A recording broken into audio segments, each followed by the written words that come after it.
Muy bien, vamos a comenzar como siempre nuestro estudio. Este video se está grabando, se está transmitiendo por Facebook, así que a todas las personas que están viendo este video, por favor que si lo pueden compartir, eh, y también pueden comentar, ¿cierto? Pueden compartir, ¿cierto? El link con sus amigos, todo, y con otras personas para que también puedan ser parte de este estudio. Como cada sábado vamos a estudiar, ¿cierto? El libro El misterio de la profecía, y hoy corresponde al capítulo número 4. ¿Sí? Quizás no hay muchas personas hoy día por el tema de que se está realizando un simposio de profecía a nivel nacional, pero vamos a ir con el estudio de hoy. Lo bueno es que va a quedar grabado, así que este video se va a quedar aquí grabado.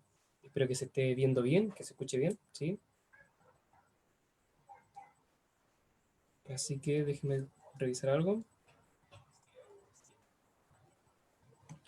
Bien, entonces vamos a comenzar de lleno con nuestro estudio. Voy a compartir aquí la pantalla para que puedan ver, ¿cierto?, la presentación del día de hoy.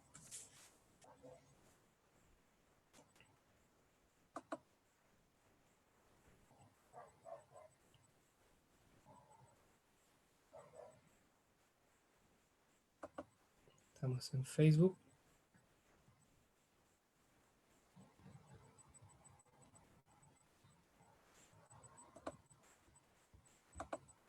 Ahí está. Ya. Vamos a estudiar, ¿cierto?, el día de hoy. Así que ahí donde están, amigos, ¿cierto?, hermanos, hermanas, les invito para que puedan inclinar sus rostros porque vamos a comenzar pidiendo la dirección de Dios con una oración. Oremos.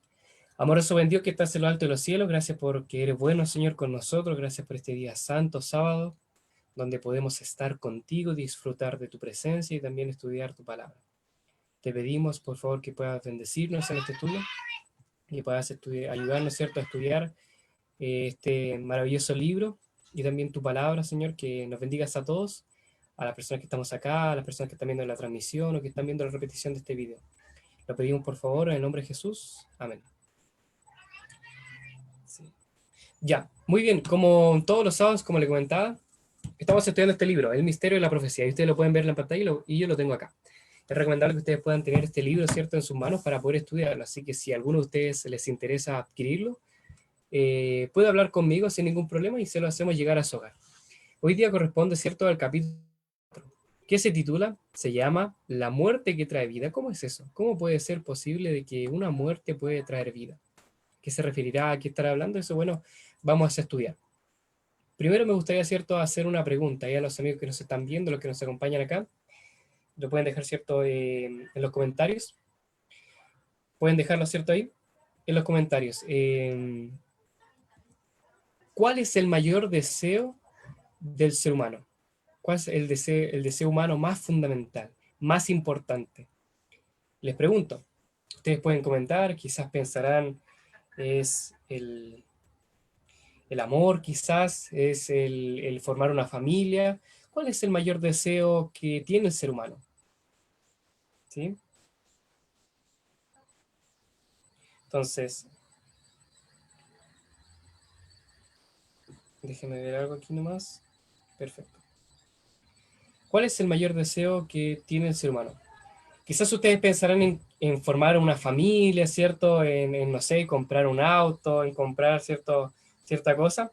Pero realmente el mayor deseo del ser humano, y es lo que todos compartimos en general, no es algo cierto material, sino que es algo más importante, es el sobrevivir, la supervivencia.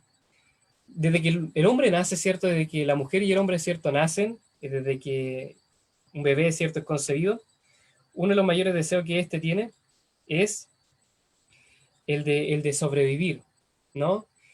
Hay una persona, ¿cierto?, por ahí que dice, hay personas, ¿cierto?, que han dicho que nosotros realmente en esta vida no vivimos, sino que sobrevivimos. Y bueno, en cierto sentido está correcto esa oración, esa frase, porque constantemente nos enfrentamos a diferentes pruebas, dificultades, y el ser humano en realidad sobrevive, busca la supervivencia, busca sobrevivir, busca, ¿cierto?, estar vivo.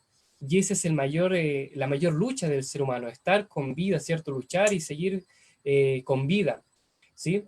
busca, ¿cierto?, prevalecer en la vida y poder, obviamente, enfrentar la muerte. Entonces, vamos a ir al estudio de hoy, Eclesiastés 9:5, y ustedes me acompañan, ¿cierto?, con su Biblia. Eclesiastés 9:5 dice, porque los que viven saben que han de morir, pero los muertos nada saben, ni aún tienen más paga porque su memoria es puesta en el olvido. Entonces, esto es algo importante. El predicador, ¿cierto? Eclesiastés habla acerca de esto, que Está muy bien. Sí. el ser humano, ¿cierto? Si pueden cerrar ahí sus Y porque micrófonos. no, no, pues, Hay un micrófono abierto, déjenme aquí. Ahí. El mayor deseo, como decía, del ser humano es el sobrevivir. Todos nosotros sabemos que vamos a morir. En el momento en que nosotros nacemos, sabemos una cosa está clara, que vamos a morir. Es la primera cosa que nosotros tenemos que tener en cuenta, en mente. Y todos nosotros lo sabemos, es una realidad. Cuando nosotros nacemos, estamos ya destinados a ay, morir, a sí. la muerte. Eso es una cosa, ¿cierto?, que todos Hola, nosotros... buenas tardes. No la escucho, fíjate. Ah, ya sé qué fue. Buenas tardes, la voy a Voy silenciar, a tener que salir. para Espérame. que no se escuche el bien. Entonces, la muerte, ¿cierto?, es algo a lo que todos nosotros estamos destinados y nos enfrentamos día a día incluso. Todos nosotros en algún momento nos vamos a enfrentar a la muerte. Les quiero mostrar algo. Esta es una historia de una ciudad antigua, muy conocida, muy bonita. En el oriente se escuchaba, ¿cierto?, el rumor de una ciudad que, que era una ciudad increíble y que estaba oculta. Durante mucho tiempo, ¿cierto? Había muchas personas, descubridores, que viajaban, ¿cierto?, al Medio Oriente, escuchando esta historia de una ciudad, ¿cierto?, misteriosa y que estaba prohibida entrar en ella. Eh, y obviamente era un lugar sagrado por los árabes y que estaba prohibido entrar a cualquier persona infiel, o sea, cualquier persona que no fuese musulmana. Yo tenía silenciado mi computador y ahora no puedo salir de aquí. Entonces, un hombre llamado Johann Burckhardt, que es el que ven acá, él se, se, se aventuró a descubrir esta ciudad. Y él lo hizo de una forma bien interesante porque obviamente, eh, como les decía, las personas que no fuesen musulmanas no podían entrar a este lugar, no estaba prohibido, ¿cierto?, que personas, ¿cierto?, ajenas entrasen. Es por lo mismo, ¿cierto?, que él, de una manera muy inteligente, para evitar, ¿cierto?, ser perseguido, ser muerto, ¿qué es lo que hace? Se hace pasar, ¿cierto?, por un jeque árabe, ¿sí? Y se hizo llamar el jeque Ibrahim Lada, algo así. Y él obviamente se hizo pasar como uno más, y su intención era buscar, ¿cierto?, esta ciudad misteriosa que todo el mundo hablaba. Entonces, ¿qué es lo que hacía? Él iba, ¿cierto?, por ciertos lugares donde supuestamente estaba esta ciudad, y por varios años se estuvo buscándola. Un día, cuando iba con una caravana de comerciantes árabes, buscaban, ¿cierto?, de Siria hacia el Cairo, en una noche, ¿cierto?, alguien le susurró y le comentó dónde podría estar la ciudad. Entonces él dice que va con algunos de sus siervos y se dirige temprano en la mañana con el líder de la caravana a supuestamente ofrecer un sacrificio. Entonces va y de repente se encuentra entre medio de una roca, de entre unas grietas, esta ciudad que ustedes ven acá. Sí, esta que ustedes pueden ver aquí. Es el tesoro de Petra. Ustedes lo pueden buscar en internet. Se llama el tesoro de Petra. Es una ciudad muy bonita. Es una ciudad rosada, ¿cierto? Que está tallada en piedra. Mire, es una ciudad tallada en la roca. Es muy bonita, es impresionante. Obviamente este historiador, descubridor, ¿cierto? Cuando la vio se sorprendió. Eh, y obviamente se dio cuenta de que los rumores eran ciertos. Petra sigue produciendo una misma impresión hoy día. Esta ciudad muy bonita, como pueden ver, tiene una construcción hermosa y es una ciudad antigua, no es una ciudad construida hacia ahora. Eh, por ejemplo, el edificio, ¿cierto?, que ustedes pueden ver ahí, mide más o menos, ¿cierto?, unos 43 metros de altura, ¿cierto? Es enorme. Los camellos ya son grandes. Los camellos pueden medir, ¿cierto?, entre 2 metros y medio y 3 metros. Y miren la comparación, ¿cierto?, del tamaño de esta ciudad. Por dentro, obviamente, hay diferentes cámaras, ciertos lugares. Y les quiero mostrar lo siguiente. Ahí ustedes están viendo la pantalla, quienes nos ven por Facebook y también por acá por Zoom. Acá está la ciudad, la fachada es muy bonita, ahí se ven los edificios. Acá es cierto, hay una roca tallada con una de las diosas de esta cultura, que es la diosa, cierto, Al-Usa, así se llama. Es esta diosa que está acá, y aquí está su cara, representada, cierto, en esta roca. Eh, es la diosa principal de la deidad. Y acá, quiero mostrarles, ustedes están viendo acá en la pantalla, que hay una escalera, ¿sí? Esta escalera, ¿cierto? Es una escalera muy linda y ustedes ven los visitantes, los turistas que van yendo, ¿cierto? Hacia donde termina esta escalera, ¿cierto? Hacia arriba. Y esta escalera llega hasta este punto, ahí ustedes lo pueden ver. ¿Qué creen que es esto? ¿Qué se les ocurre que puede ser? Ahí pueden abrir, ¿cierto? Sus micrófonos, quienes nos ven por Facebook.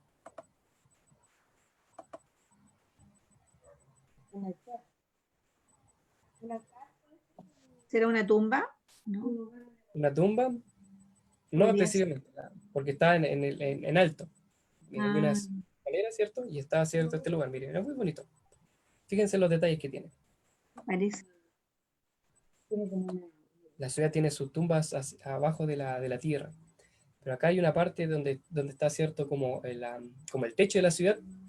Está, ¿cierto? Este lugar, como les digo.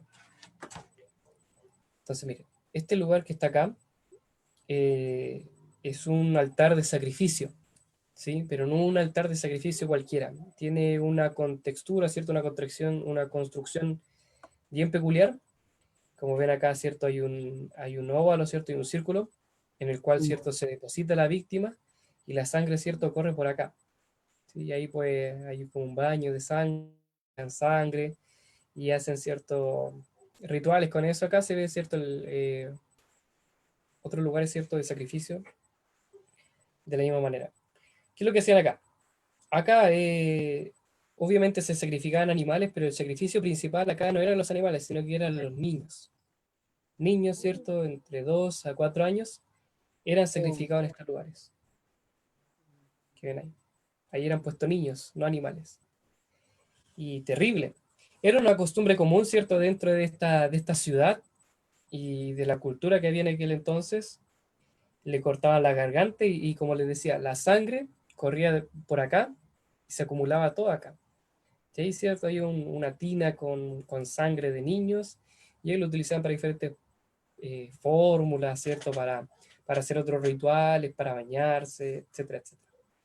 Qué terrible, ¿no? Uno se siente horrorizado al pensar eso, que ahí mataban niños, ¿no? Pero ¿por qué los nabateos, que era lo que así se llamaban, ¿cierto? Los pobladores de esta ciudad, ¿por qué los nabateos eh, sacrificaban niños? Era una costumbre, ellos en realidad se los sacrificaban a los dioses.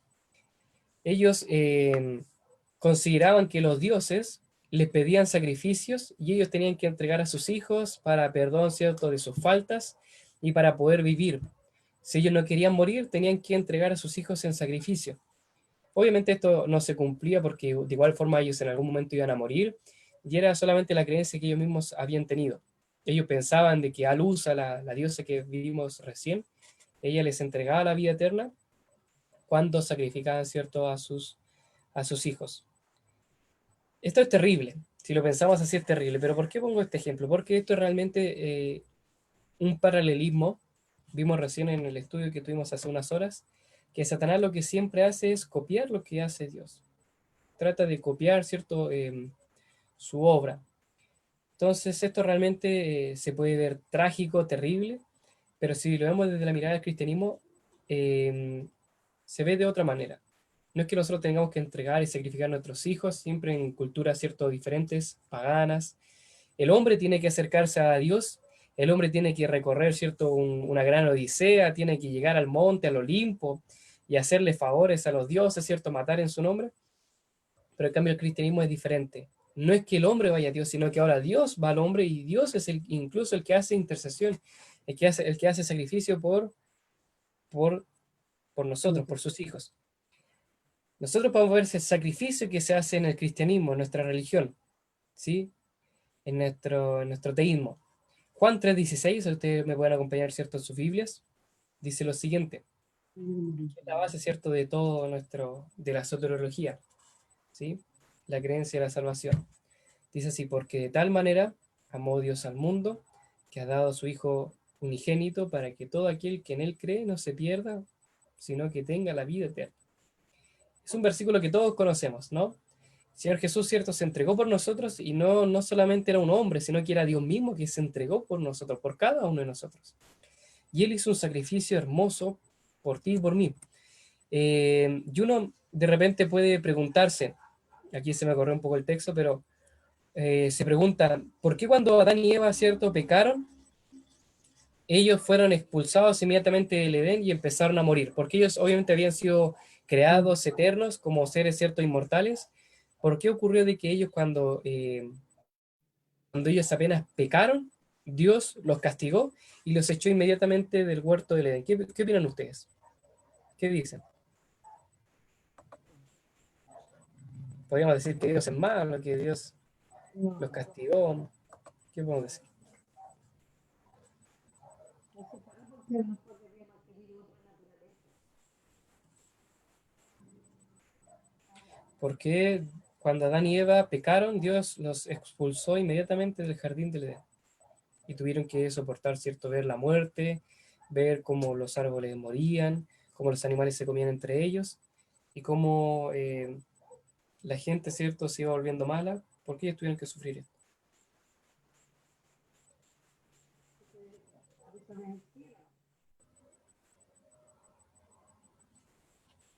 Bueno, la respuesta es que era absolutamente esencial que Adán y Eva entendieran las consecuencias del costo real del pecado. Ellos tenían que comprender eh, las consecuencias de sus actos. Tenían que ver que sus actos tenían una consecuencia. El desobedecer a Dios les iba a traer un mal. Y que obviamente estar lejos de Dios, no seguir sus consejos, ¿cierto? Y no obedecerle, obviamente les iba a traer sus consecuencias, iba a tener un costo. Cada pecado tiene un costo, trae una consecuencia. Hoy día nosotros podemos pecar y hay mucha gente que peca y no le pasa nada. No son castigados, no tienen problemas. Y es por eso, ¿cierto?, que es sumamente fundamental que nosotros también comprendamos el tamaño, ¿cierto?, del pecado y lo que hace en nuestra vida.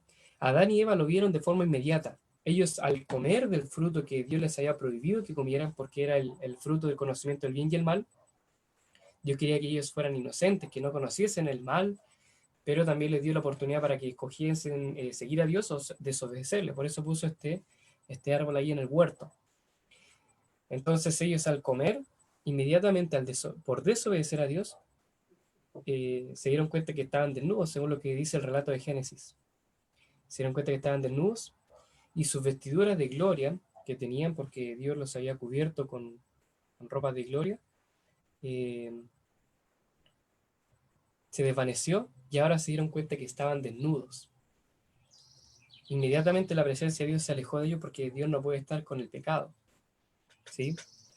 Y ellos de forma inmediata tuvieron que cubrirse, trataron de, ¿qué es lo que hicieron? Corrieron a esconderse debajo de los arbustos, debajo de los árboles, ¿cierto? Tomaron ramas de higuera, hojas de higuera, ¿cierto?, para cubrir su desnudez, y vieron inmediatamente la consecuencia de su pecado. ¿Qué es lo que ocurrió? Para cubrir, ¿cierto?, su desnudez, Dios hizo lo siguiente. Como dice acá, Génesis, el relato, ustedes lo pueden buscar. Génesis 3:21 dice que Jehová, Dios, hizo al hombre y a su mujer túnicas de pieles y los vistió. Pero no es que Dios haya hecho las túnicas de pieles, sino que Él simplemente las tomó. ¿Sí? El verbo que ahí se utiliza no es el mismo verbo bará, con el cual se toma, ¿cierto?, en hebreo cuando Dios crea el universo, cuando crea los animales, los árboles, las lumbreras, que es el término bará en, en hebreo, sino que acá utiliza otro término, que es como simplemente poner, colocar, vestir, ¿sí? Entonces Dios vistió al hombre y a su mujer con túnicas de pieles, pero él no mató, ¿cierto?, al animal, porque Dios obviamente no es un asesino, él no le gusta la muerte, no puede soportarlo. Entonces, ¿qué es lo que dice?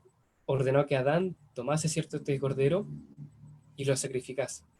Dijo que anda a buscar, ¿cierto?, ahora un cordero, tómalo, ponelo en un sacrificio y ahora dególlalo.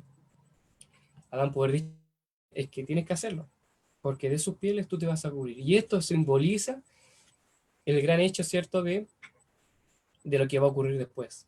Que obviamente iba a venir un cordero con el cual nosotros íbamos a ser cubiertos con sus vestiduras, que es Jesús. En Génesis 3:15 se encuentra la primera profecía mesiánica, la primera profecía que habla acerca de Jesús. En el inicio ya se muestra y se promete a la humanidad, al hombre caído, que Dios iba a proveer, ¿cierto?, una salvación para ellos. Y dice, y pondré enemistad entre ti y la mujer, y entre tu simiente y la simiente de ella. Esta te herirá en la cabeza, o sea, la simiente, el hijo de la mujer, te herirá en la cabeza y tú le herirás en el calcañar. Es la primera profecía que nosotros podemos ver hablando acerca de la venida del Mesías. Eva pensaba que su hijo, el hijo que ella iba a tener, ¿cierto? Porque Dios le había prometido, de ti va a salir una simiente, va a salir, ¿cierto?, un hijo, simiente significa semilla. Iba a venir un hijo que iba a herir, ¿cierto?, la cabeza de la serpiente y que obviamente la iba a derrotar. Y es por eso que ella le puso, ¿cierto?, a su hijo Caín, que significa obtenido. ¿Ah? Interesante. El primer hijo que Eva tuvo, ¿cierto?, le colocó el nombre Caín, que significa obtenido. Aquí está, lo tengo. Es lo que dijo ella cuando lo tuvo. Lamentablemente, ¿cierto?, la historia fue diferente, sino que se dio cuenta de que su hijo era un asesino y mató a su propio hermano incluso. Pero aquí nosotros podemos ver ya la promesa de que Dios había hecho al hombre que iba a venir, ¿cierto?, un Salvador. Romanos 6:23 nos dice, porque la paga del pecado es muerte, más la dádiva de Dios es vida eterna en Cristo Jesús nuestro Señor. Amén. Jesús obviamente vino a ser ese cordero. Durante mucho tiempo, por ejemplo acá en Éxodo 25:8 se nos dice que Dios ordena que se construya un santuario, el tabernáculo. Ahí está, harán un tabernáculo un santuario para mí y habitaré en medio de ellos. Este tabernáculo tenía un fin especial, un propósito. Mientras el pueblo de Israel pasaba por el desierto, tenían que ir poniendo sus carpas, sus hogares, ¿cierto? Pero también tenían que construir un tabernáculo que tenía que estar en medio de las 12 tribus. Entonces ellos colocaban, ¿cierto?, este tabernáculo que pueden ver ahí ustedes, nosotros lo conocemos, con todas sus imágenes, ¿cierto? El atrio, el lavadero, ¿cierto? El altar de sacrificio, obviamente, ¿cierto? La carpa del santuario en sí. Tenía un propósito. Dios quería estar en medio de su pueblo. Dios quería estar con ellos. Y también era un lugar de reunión para ir a adorar a Dios, para ir a orar a Él, pero también para poder irle a pedir perdón por sus pecados, pedirle, ¿cierto?, su misericordia. ¿Y cómo es que lo hacía, ¿cierto?, en aquel entonces los hombres? ¿Qué es lo que hacían? Nos revela lo siguiente: el santuario era el lugar de culto, como les decía, y ahí se realizaban diferentes ceremonias. Por eso cada utensilio, cada parte del santuario es importante. Entonces, imagínense lo siguiente. Según las leyes levíticas, imagínense que unos hombres se están peleando, unos amigos, no sé, el vecino está peleando con su vecino, y se enojan. Y uno de repente le da rabia y toma, no sé, un palo y lo golpea. Lo golpea y lo deja ensangrentando. Y después sale corriendo.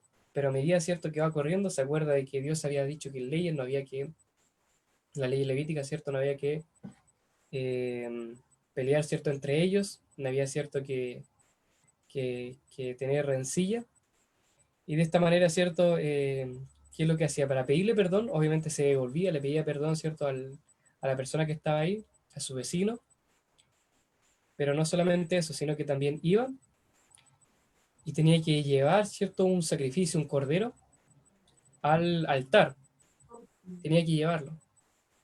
Y esto era para pedirle perdón a Dios. Obviamente tenía que pedirle perdón, ¿cierto?, entre ellos, entre personas, pero también tenía que pedirle perdón a Dios por el acto de pecado que había cometido. Esto siempre se ejemplificaba en diferentes hechos.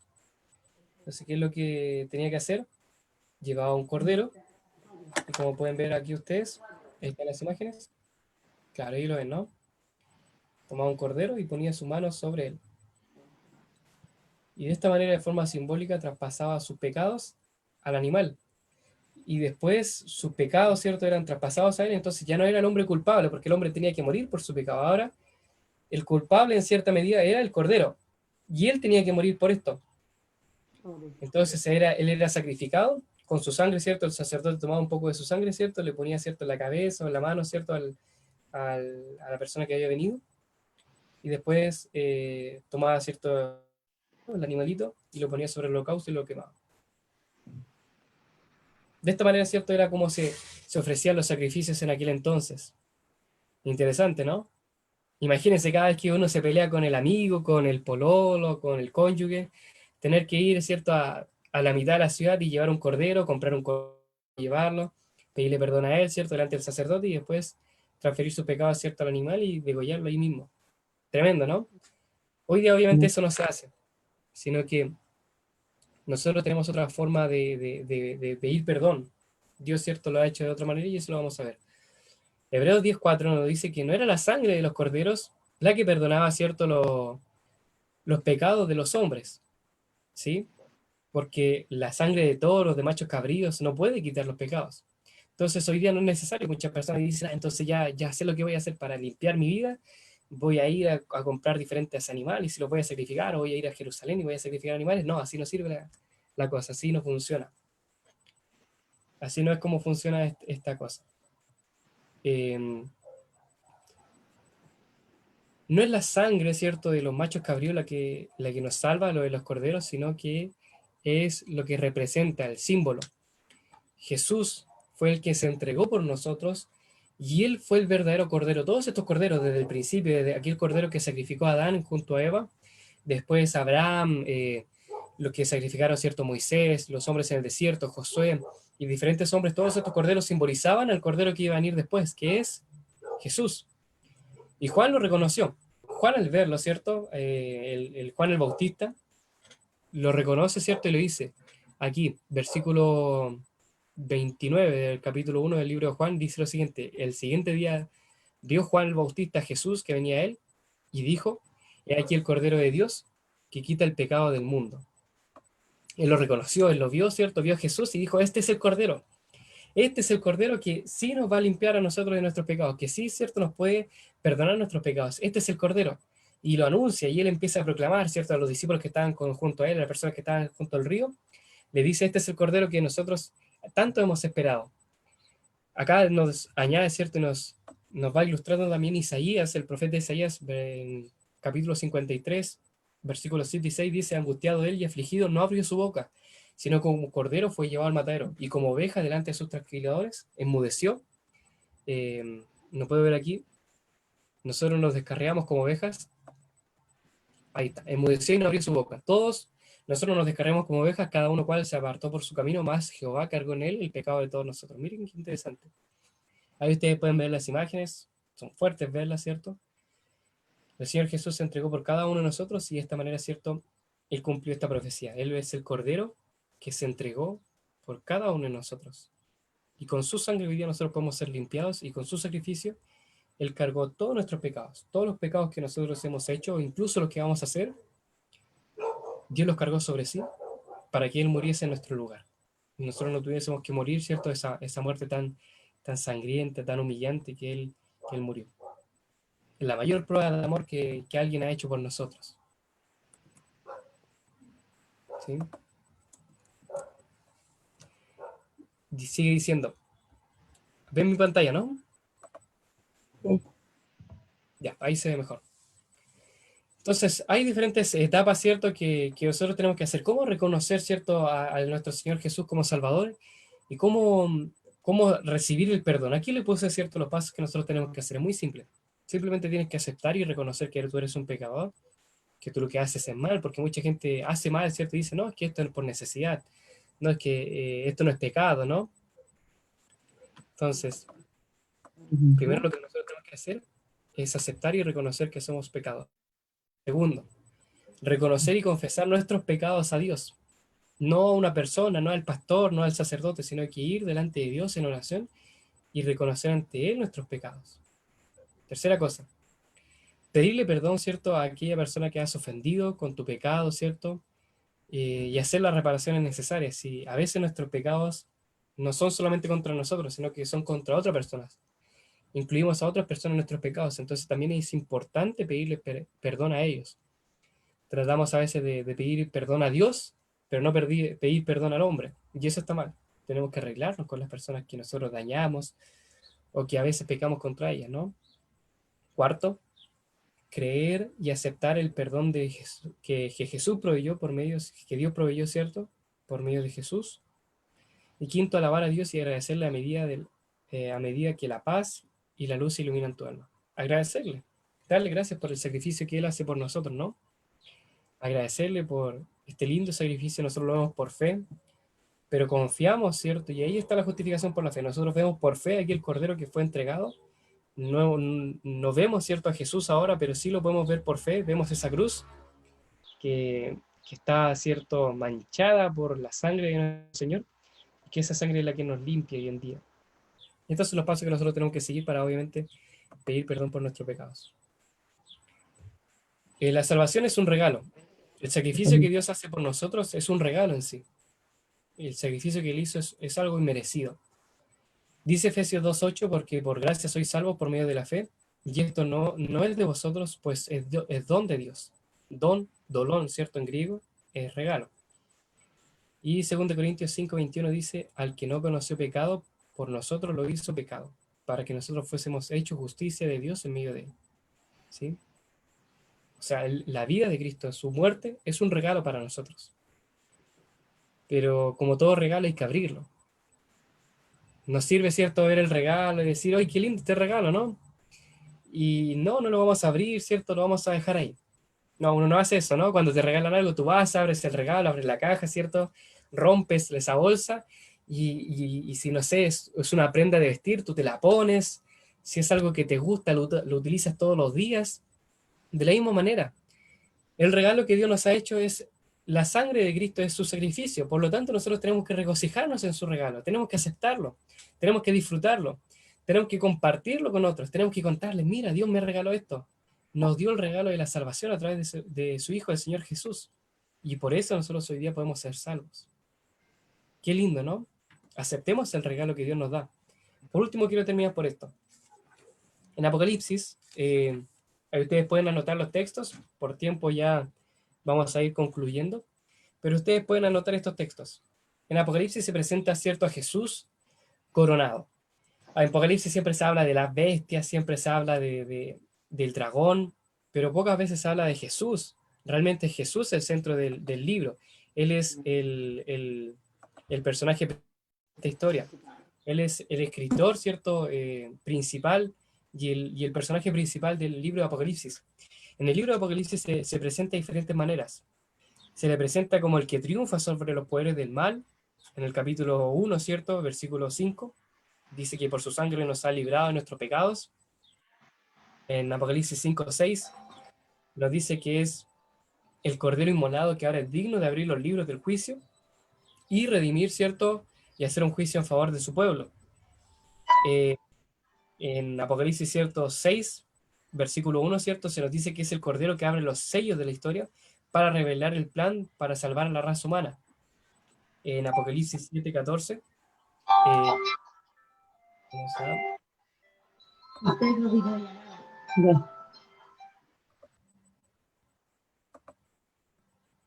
Ahí sí. Muy bien.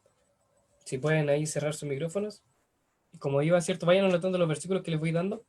Apocalipsis 7:14 nos dice, ¿cierto?, que después su pueblo que pasa por la gran tribulación, ellos lavan sus ropas y la blanquean en la sangre de Jesús. Jesús es el personaje principal, ¿cierto? Y después termina en Apocalipsis 13:8 como el cordero que y fue dispuesto para sacrificio desde la creación del mundo.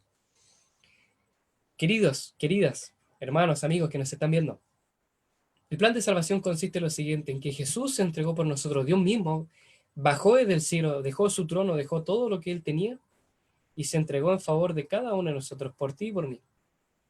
Él murió incluso antes de que tú nacieses, antes de que tuvieses conciencia, que supieses quién es Él. Él murió por ti para poder perdonarte tus pecados.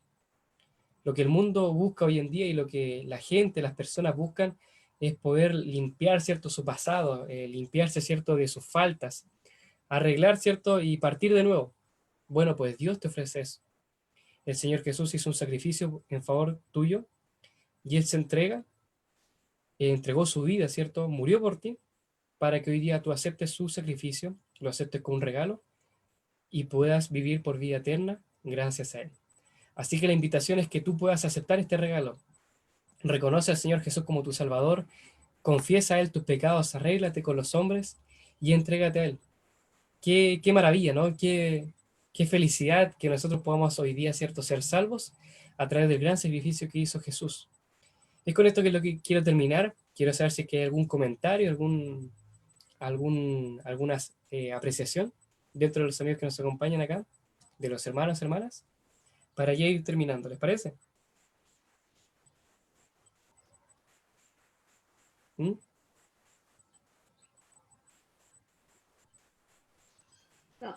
¿Me escuchas, Felipe? Sí.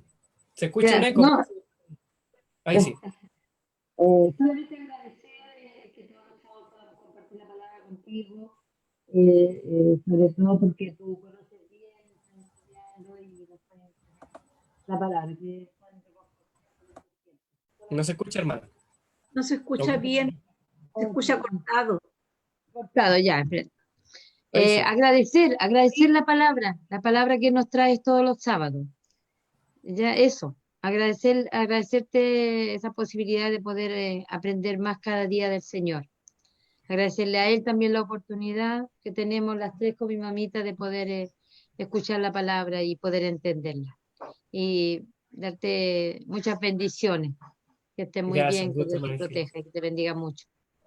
Un Igual a abrazo para las Rocinita y tres. a las personas que están presentes, sí. A la distancia un abrazo que no se puede. Pero muy agradecida sobre todo contigo y con el Señor que nos da esta oportunidad. Él siempre está preocupado de nuestras necesidades y Él siempre provee. Amén. Gracias, eso, la gratitud nomás. Perfecto. ¿Algún otro comentario, mis hermanas? A ver, sí, mira, Felipe, yo soy Sandra, me conecto a través de mi hermana también, a veces no por el teléfono. Quería darte las gracias porque ha sido gratificante, hemos aprendido bastantes cosas y hemos tenido la oportunidad de reflexionar en este momento tan difícil que estamos cada uno en nuestras casas, que no tenemos la oportunidad de asistir a los cultos. Entonces, el hecho de que llegue a nuestra casa en un momento tan difícil la palabra de Dios, más necesaria hoy que no, hoy que nunca, creo. Entonces ha sido gratificante, hemos aprendido bastantes cosas y después de cada clase siempre quedamos reflexionando y conversando sobre algunos puntos que eso es bueno y es reconfortante, siempre estar y sobre todo unido en torno a la palabra de Dios, en torno a Dios, qué mejor que eso. Darte las gracias por eso. Muchas No, un gracias. gusto. Para mí un gusto, mi hermana. ¿Sí? Ojalá que puedan compartir también el link con otras personas, ¿cierto? Y nosotros estamos siempre orando por ustedes. Sí, gracias. Sí. Yo también quiero darle las gracias a Felipe porque nos invitó, o sea, me invitó y yo pude compartir con los demás porque lo bueno se comparte. Eso. Y esto es lo más hermoso que hemos conocido, la palabra de Dios. Y como dicen las hermanas, yo le he tomado muchas veces estos cursos, pero nunca, nunca se termina de aprender. Y cada día hay que estar mejor preparados para compartir esto tan bello a aquellos que están en tinieblas aún. Esa es nuestra misión también. Así que muchas gracias, que tenga del Señor siempre sabiduría para compartir esto que está estudiando a fondo. Sí, un gusto. Gracias. Entonces, Ujú. miren, vamos a hacer lo siguiente. Les voy a dejar una tarea, ¿no? Para que ustedes puedan leer en sus casas, Mira, ¿cierto? Y meditar en el acerca de chat estos también hay un versículos. mensaje, Felipe. En el chat te pusieron mensaje. Ah, sí, sí los vi. Ya, Aquí la hermana Patricia, ¿no? sí. Dice si puede estudiar Apocalipsis, parece que está sugiriendo. Sí, sí Sí, es posible recibir material. Ah, ahí ya. está. Yo tengo su WhatsApp. Le voy a enviar, ¿cierto? Un material de Apocalipsis y si les interesa podríamos también empezar a estudiar Apocalipsis. ¿Qué les parece? Porque hay harta gente que Sí, está viendo sería Apocalipsis. estupendo. Excelente, Sí, súper Excelente. bueno. Sí. Ya. Ahí hay que guardar los tiempos cuando podamos, ¿sí? Todo eso. Así Ujú. que, mire, les voy a dejar una tarea para que ustedes también puedan meditar. Como les ¿Ya? dije, que puedan estudiar, Ya, eh, perfecto. que puedan estudiar a Jesús en Apocalipsis. Entonces, anoten ahí. Yo les voy a escribir en el chat también. Apocalipsis 1, Apocalipsis 1:5, Apocalipsis 1:5, el Apocalipsis 5:6. Yo les voy a poner también en el chat. Apocalipsis 14. Apocalipsis 11. No. 1, 5, 5, ¿Ya? 6, 7, 14. 5, 6 y 7, 14. Felipe, ¿es capítulo 1, versículo 5 o del 1 al 5? Claro, capítulo 1, versículo 5. Ya, perfecto. 7, 14. Ya. Muy bien. Entonces ahí le envío, ¿cierto?, estos versículos para que ustedes también puedan meditar, ¿cierto? Y puedan estudiar la persona de Jesús en Apocalipsis, cómo aparece en diferentes etapas. ¿Está Ya. bien? Así que ahí vamos a pensar, ¿cierto?, si empezamos a estudiar el libro de Apocalipsis. Yo les voy a enviar un material y ahí podemos cuadrar, ver qué día podemos juntarnos, quizá un sábado o un domingo, y así estudiar un estudio de Apocalipsis. ¿Les parece? Genial. Sí. Entonces, como también entraron un poquito tarde, me gustaría también orar por ustedes. Si tienen algún pedido, algún deseo, lo pueden dejar en el chat o lo pueden hacer audible. ¿Les parece? Sí. Yo lo voy a anotar acá. Ores por mi mamá porque se tomó un último examen hace un minuto y ahora tenemos que visitar al médico para que... ¿No se escucha bien, Angélica? Ya. Queremos pedir la oración por mi mamá Sí, para sí. que pronto el médico nos pueda indicar qué tratamiento seguir, para que ella pueda restablecer ya su salud. Bildad. Eso. Y dar gracias también porque ella ha Sí. estado animosa, ha estado bien, ha estado tranquila y bien controlada. Así es que eso, dar las Qué gracias bueno. también. ¿Algún otro pedido de oración para cerrar? Sí, yo tengo un pedido de oración también por mi familia y tengo un pedido personal que también me gustaría que me ayudaran a orar por eso. Y también tengo una duda con la clase anterior que tuvimos por cuando Sí. Cristo, el nombre de Cristo, que también al momento de la guerra, ¿cierto? En el cielo, su nombre era Miguel. Eso entendí yo, Sí. ¿cierto? Que era un nombre como de fantasía, Claro. ¿cierto? Entonces lo estábamos comentando con mis hijos y me quedó la duda. Esto de que hubo el conflicto, ¿cierto? La guerra, ¿eso qué significa en el fondo? Que Cristo, al colocarse un nombre, ¿cierto? De fantasía de Miguel, ¿cierto? Como encubierto, había esa lucha en el cielo, ¿habían posibilidades de matarse entre ellos? Exacto. Bueno, ahí nos vamos, ¿cierto?, a sentido muy Muy lando fino.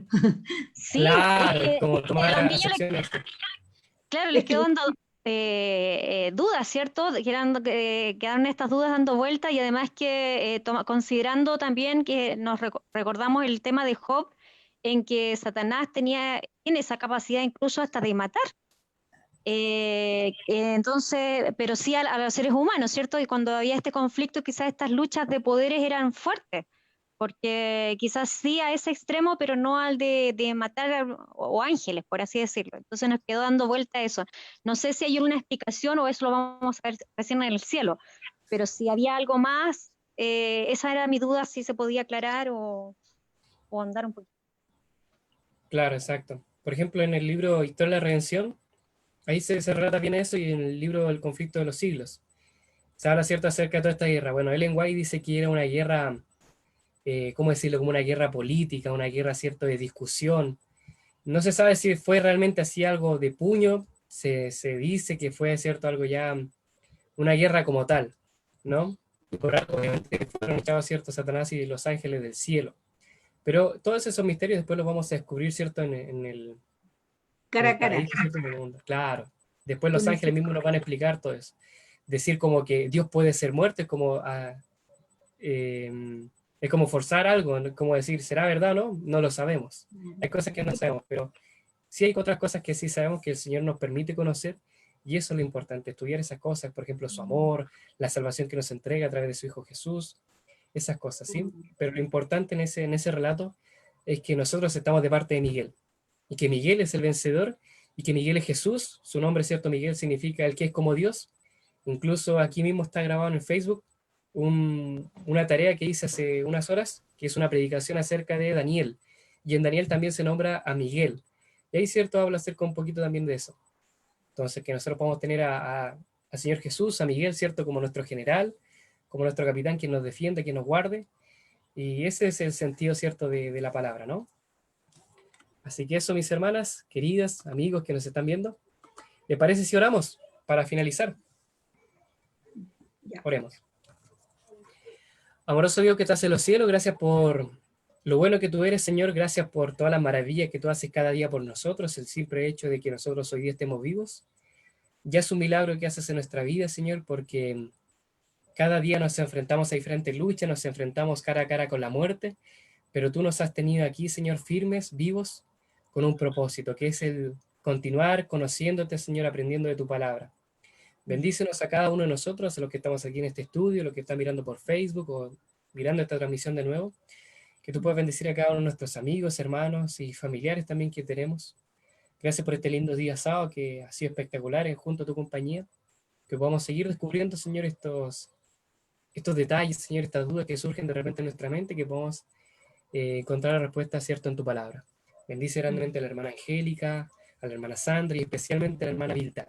Gracias porque tú le has mantenido bien con su salud en estos días. Ellos van a ir al hospital, Señor, y que tú puedas mostrarle, Señor, según los médicos, que hay esperanza todavía, que hay salvación si es tu voluntad, que también pueda seguir ciertos los tratamientos indicados. Bendícele grandemente, bendícele a la hermana Rosina, a la hermana Patricia que nos acompaña, bendícele con su pedido especial que tiene, que pueda hacer con ella y con sus hijos, también con María José, con todas las personas que nos acompañan acá y que están mirando esta transmisión.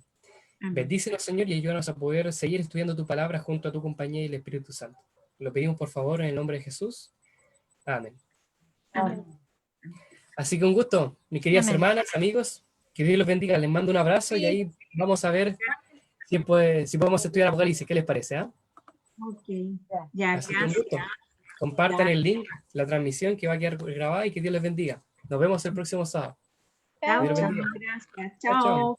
Angélica, Sandra, hermana Vilda, Patricia, Pati. Chao. Chao, chao. Chao, bendiciones, que estén bien. Chao, Patita. Ya, abrazo, chao, besitos, chao. que estén bien. Chao, chao. Chao, Felipe, gracias.